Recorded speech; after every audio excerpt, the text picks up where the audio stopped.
السلام علیکم ناظرین، پروگرام آگئی تبدیلی کے ساتھ میں حاضر خدمت ہوں. میرے ساتھ سینئر صحافی تجزیہ کار شہزاد چغتائی صاحب. شہزاد چغتائی صاحب، تبدیلی ملک میں نہیں آئی، تبدیلی کراچی میں نہیں آئی، تبدیلی لانے والوں میں تبدیلی آ گئی اور پی ٹی آئی میں ایک نیا گروپ جو ہے ترین صاحب کا گروپ جو ہے وہ بن گیا.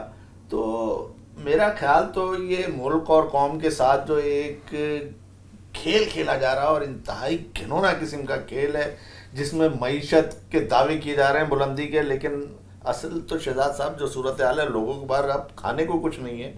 اب لوگوں کے پاس روزگار ختم ہو، ہزاروں کی تعداد میں، کروڑوں کی تعداد میں لوگ بے روزگار ہو گئے ہیں، سمجھے. تو اب یہ ملک کا سسٹم ہم کہاں جا رہے ہیں شہزاد صاحب؟ جب آپ دیکھیں اب دنیا میں اسلامی ممالک اور فلسطین آج آواز دے رہے ہیں پاکستان کو، تو پاکستان خود اپنے مسائل میں کھڑا ہے اور کیسے مدد کرے گا؟ کیا صورتحال ہے؟ کوئی ہماری تو حکومت خود اپنی مدد کی طلبگار ہے. دیکھیں شاہد مصطفیٰ صاحب، جہاں تک فلسطین کی بات ہے تو ہمارا حال تو فلسطین سے بھی زیادہ برا ہے، اور میں سمجھتا ہوں کہ وہ کم از کم فلسطینی جو ہے معاشی طور پہ تو اتنے ہینڈ ٹو ماؤتھ نہیں ہیں، وہاں اتنی غربت نہیں ہے جتنی غربت ہمارے پاکستان میں ہے. اور وہ ابھی جو صورتحال ابھی جو ڈیولپ ہوئی گزشتہ اس سے پہلے اور کوئی 15 دن یا 3 ہفتوں میں، کہ جو یہ دوبارہ لاک ڈاؤن جو لگایا گیا اور یہ پورا پاکستان بند کر دیا گیا، تو اس سے آپ کی رہی صحیح معیشت جو ہے نا وہ بھی کیا کہتے ہیں بالکل تباہ برباد ہو گئی. اور اس کے علاوہ یہ کہ جو ایک غریب آدمی تھا، مڈل کلاس کا آدمی تھا، اس کو تو آپ نے اور آپ کی حکومت نے کچل کے رکھ دیا. یعنی کہ وہ 10 دن ہوتے ہیں شہزاد صاحب عید کے جو ہے، جس میں پورے سال کا میں اتنا کاروبار نہیں ہوتا ہے، اور ان 10 دنوں میں، اس 10 دنوں میں آپ نے بند رکھا تو آپ نے اپنا کاروبار خود تباہ کر دیا نا. اپنی مارکیٹیں، اپنے کیا کہتے ہیں یہ جو ادارے تھے وہ آپ نے خود بند کر دیے.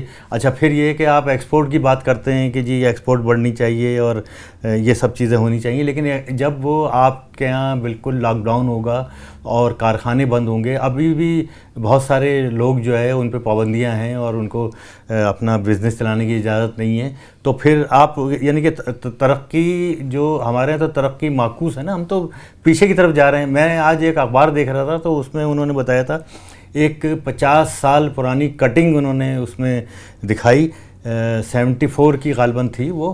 اس میں انہوں نے بتایا کہ بھئی یہ اس ایک اخبار تھا، اس کی لیڈ تھی، اس لیڈ کے الفاظ تھے کہ چینی چوروں کو نہیں چھوڑا جائے گا. یہ اس اخبار کی لیڈ تھی آج سے 50 سال پہلے. تو اب آپ کی تو خبریں بھی نہیں بدلیں، آپ کے یہاں تو کچھ بدلا ہی نہیں، بلکہ یہ کہ سارا انفراسٹرکچر جو تھا پورے ملک کا تھا، کراچی کا تھا، وہ سارا آپ نے تباہ برباد کر دیا. ہم پورے ملک کی بات تو چھوڑیں، خیر پورے ملک میں تو اب کچھ ترقی بھی ہو رہی ہے. حکومت کیوں گئی تھی شہزاد صاحب؟ وہ بھی چینی کے مسئلے پر ہی گئی تھی. چینی پہ گئی تھی. جی ہاں جی، کہ وہ ایک آنا چینی پہ بڑھا دیا تھا. چینی چور جو ہے جی، جو حکومت کے اندر تھے جی، وہ کھلے عام وہ اب تک پاورفل ہیں، وہ اب تک پاورفل ہیں، اور انہوں نے اپنا ایک گروپ بنا لیا اور یہ کہہ رہے ہیں کہ ہم اس کو اندر کر دیں گے، کسی کو نہیں چھوڑیں گے. عمران خان، ارے بھائی کسی کو، جس کو سب سے بڑے کو تو آپ نے چھوڑ دیا، وہ باہر جا کے بیٹھ گیا. کراچی کے ساتھ ان کا رویہ تو پورے ملک کے لیے خطرناک ہے نا. کے پی کے میں وہ اعلان کر رہے ہیں کہ ہم نے جو ہے کے پی کے تمام رہائشیوں کو جتنے ہیں ان کے کارڈ جو ہیں وہ میڈیکل اس میں تبدیل کر دیے ہیں، کہ اب وہ میڈیکل کارڈ بنا دیے، شناختی کارڈوں کو تبدیل کر دیا اس میں. سندھ میں ایسا کچھ نہیں ہوا، سندھ میں کوئی نہیں ہوا. کراچی میں جس طرح نظر انداز کر رہے ہیں، کراچی پیکج نہیں نظر آ رہا. کراچی میں نہ نالے. شہزاد صاحب یہ تو آپ کا لک ہے کہ آپ بچ گئے کہ طوفان کا رخ تبدیل ہو گیا. یہ اللہ کا کرم و احسان ہے، ورنہ اگر طوفان کا یہ جو رخ جو ہے یا ادھر بارشیں ہو جاتی ہیں تو کراچی میں پھر بہت برا حال ہوتا ہے اور کراچی تباہی کی طرف جاتا، کیونکہ کچھ نہیں ہوا، صرف دعوے ہیں. دیکھیں ہمارے یہاں تو سارا کلچر جو ہے اعلانات کا ہے. اب آپ تھوڑا سا پیچھے جائیں تو جب نواز شریف وزیر اعظم تھے تو ان کو یعنی کہ ہٹے ہوئے میرے خیال سے کتنے 4 سال 3 سال تو ہو گئے. تو اب وہ یہاں آتے تھے، کبھی ٹھٹا آتے تھے، کبھی بدین آتے تھے، کبھی سکھر جاتے تھے، اور وہاں جا کے وہ اعلان کرتے تھے کہ جی وہ سب کو جو ہے وہ میڈیکل کارڈ دیے جائیں گے اور سب کا مفت میں علاج ہوگا. اور ٹھٹا میں جو ہے وہ ایک دفعہ اعلان کر کے گئے کہ کوئی